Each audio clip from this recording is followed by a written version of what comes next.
in the Facebook group, the British soldiers are laughing and joking about this woman who's been killed. Hashtag septic tank. What?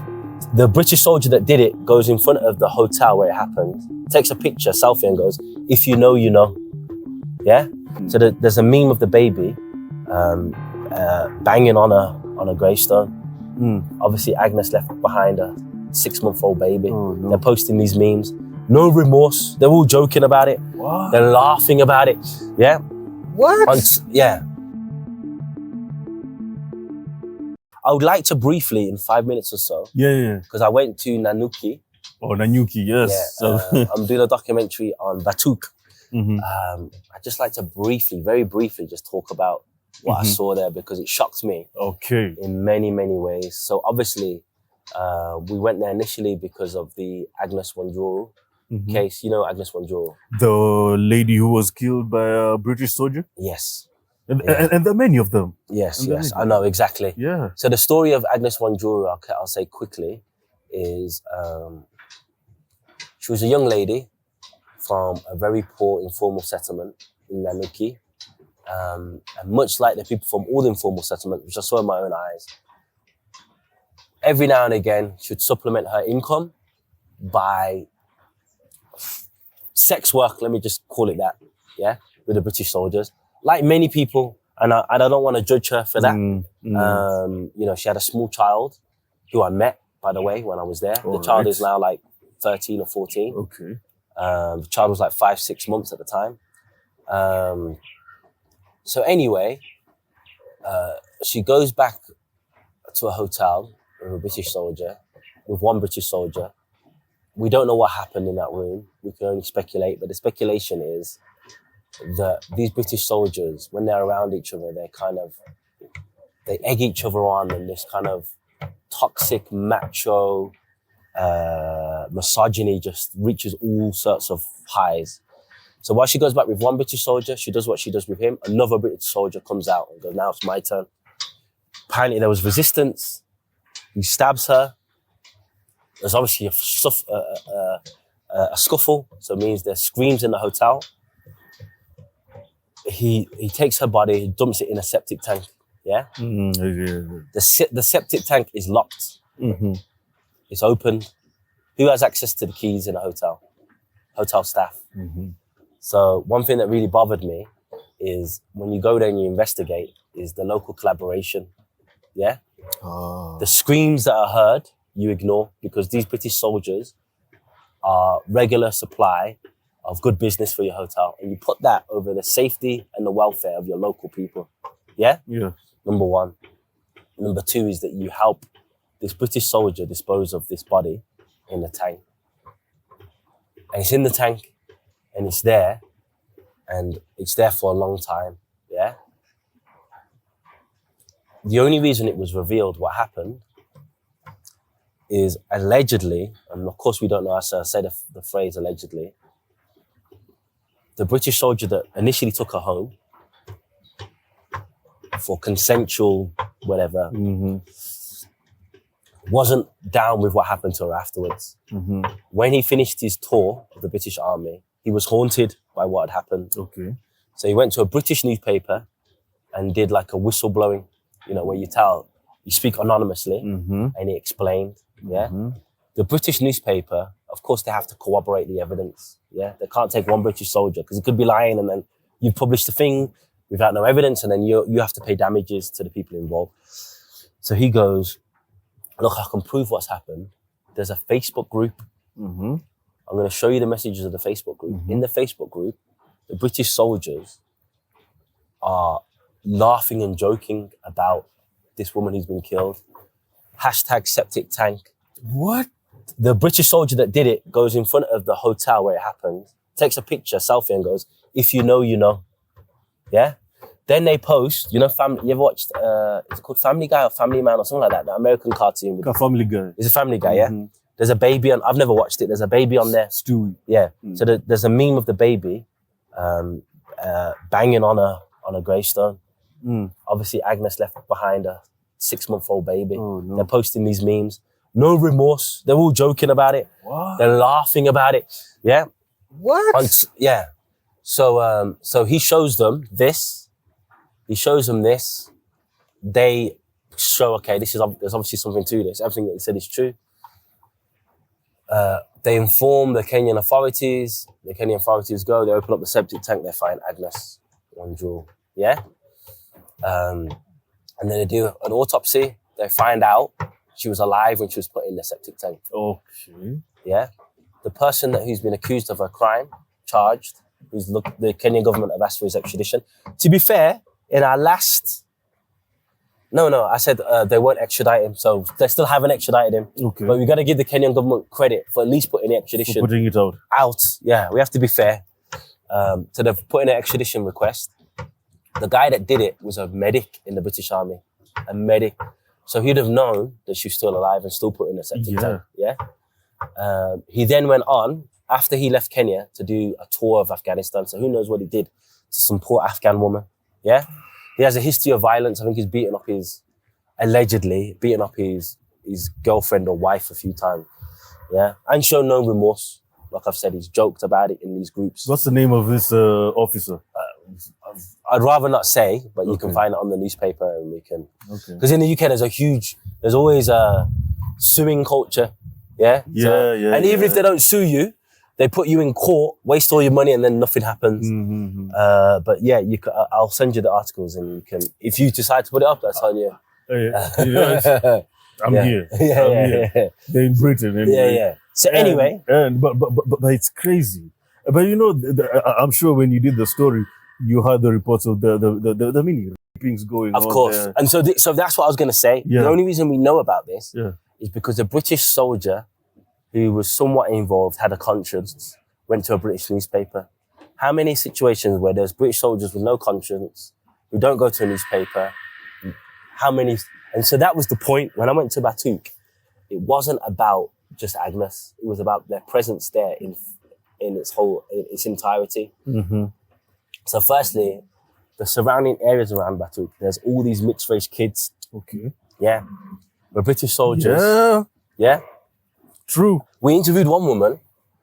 So I go, how does it happen? She goes, firstly, he takes me to a hospital, makes me get tested for all of the sexually transmitted diseases. Because they think we all have them. Yeah. So. Once he finds out that I'm clear, we have unprotected sex.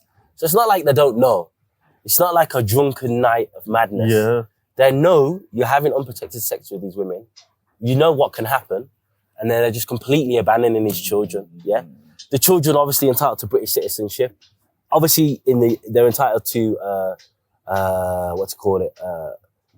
paternal payments, support, etc. Because in the UK, if you have a child, you have a legal responsibility to financially support that child. They've not been given any of this stuff. They've written to the Ministry of Defence, nothing has happened. They've managed to prove via DNA tests that some of the people are soldiers, some of the soldiers are the fathers. So that's it. But out of everything that we found, that was the least of the crimes. Let me just park that there. That was the least of the crimes, yeah?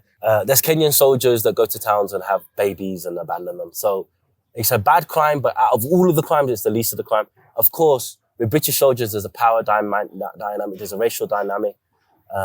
They're in Africa and they kind of see themselves as new age colonialists where they can do what they want. Yeah, so they go to the bars, they smash it up, they get drunk, they take the women and they do what they want with them. But that is the least of the crimes. The other things that we find, there was a woman whose nephew, who only spoke Kiswahili and Kikuyu, spoke hardly any English. Yeah, they hired him. So after they do all their military training exercises, which includes, by the way, discovered by Declassified UK, using white phosphorus, which is illegal to be used in civilian areas. Okay. Yeah, they used that. After the Declassified UK did the report, they said they stopped it in 2022. Did they stop it or did they get better at hiding it? Who knows? But they use candle bombs, landmines. They're trying to recreate real war situations, yeah?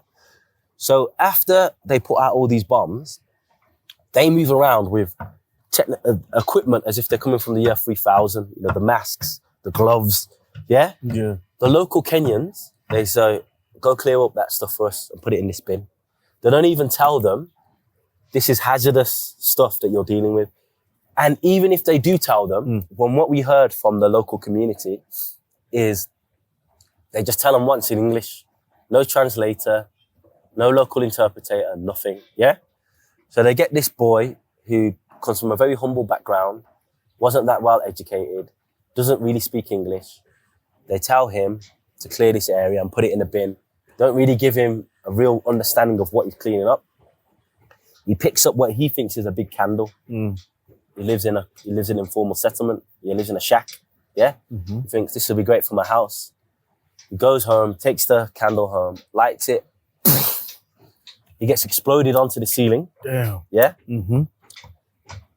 His grandma, who is in the room next door, she flies. His auntie is is on the other side of the small shack. She gets like, this is the woman that we interviewed, she gets like shrapnel and whatnot. His body was in such a bad condition, they couldn't give him a proper autopsy for a while because they couldn't identify properly this was a human body. They had to bring in more experts to really... Damn, it was that bad. It was that bad. Imagine he's on the ceiling, splattered onto the ceiling, yeah? These people, man. His grandma, the woman, the auntie had a good job working for some sort of agricultural company. But now she has to look after the grandma because the grandma loses her hearing because of the sound of the blast, yeah? And then obviously the house that they're living in costs like 100,000 Kenyan shillings, which is a lot. But that is completely destroyed. And then after many, many years, they give compensation to the father of the boy, not to the auntie, who was also involved in the, who had to leave her job to look after the grandma. And the compensation was like a couple of million Kenyan shillings. Okay. Yeah. For the life of a 20-something-year-old boy. Yes. It's crazy. Yes. Yeah? Can you imagine if a Muzungu died in a blast? How much would be compensated? Not even that. The UK, first of all, will I'm telling you, they will descend on us. So there's so many more stories. There's Maasai cattle herders there. Yeah. Their land has been stolen. Land has been stolen, exactly, because they don't have right title deeds. That's number one. Number two, even the land. So firstly, it's the largest military base anywhere in the world for the UK. Yeah, for the UK. It's still not enough land for them for some reason. I don't know why they need so much land. So they pay wealthy landowners, a lot of them are former European settlers, to use some of their land. What are they doing? Who knows? They're saying the reason why they like Kenya is because it's hot. It's good weather all year round. Okay. Not too hot, not too cold. Like obviously in the UK, there's so many days where there's like hailstone and windy conditions. The climate in Nanyuki is tropical, but there's also dry parts. So it recreates many different battlefield scenarios. Yeah. So anyway, some of the land that they're doing these exercises are not even in their BATUK official military base. Some of it is on Maasai herding land. Okay. Because they don't clean up properly, some of the cows go on to some of these landmines, blown up. Yeah. Oh. Some of the they don't put warning, so I can easily walk and get blown off. Yeah, basically. What the hell is going on? Exactly. And the Kenyan government in 2026 is negotiating so every 5 years they renegotiate the terms. They've been doing this for so many years. Every 5 years, the Kenyan government goes, yeah, your presence here is good, brings jobs. It brings jobs. So anyway, we spoke to this Maasai cattle farmer who said he lost, I can't remember how many, 5 or 6 different cattle from explosions, another 5 or 6 from them drinking polluted water. So what you don't realize is when you're detonating all these bombs, the toxic stuff goes into the clouds and the acid rain that comes down, then pollutes the water. The cows drink from the water. Yeah. He said his sister had a miscarriage because of she was something to do with the sound of the explosion. So it wasn't direct, the sound of an Is it explosion. radioactivity or something? No, just the pure sound. Okay. So where she was the sound was so loud that it caused distress, and then she went to the hospital and said, of course that's harder to prove because if they took it to a court, they'd say, well, it wasn't because of this, it's because you weren't eating right, whatever. So that's one story. Damn. There were so many stories that we heard of British soldiers there. And it's like, they just move with impunity. There was another guy, they were doing, they have these like war games. Yeah. So like, I guess like Olympics for soldiers. Yeah.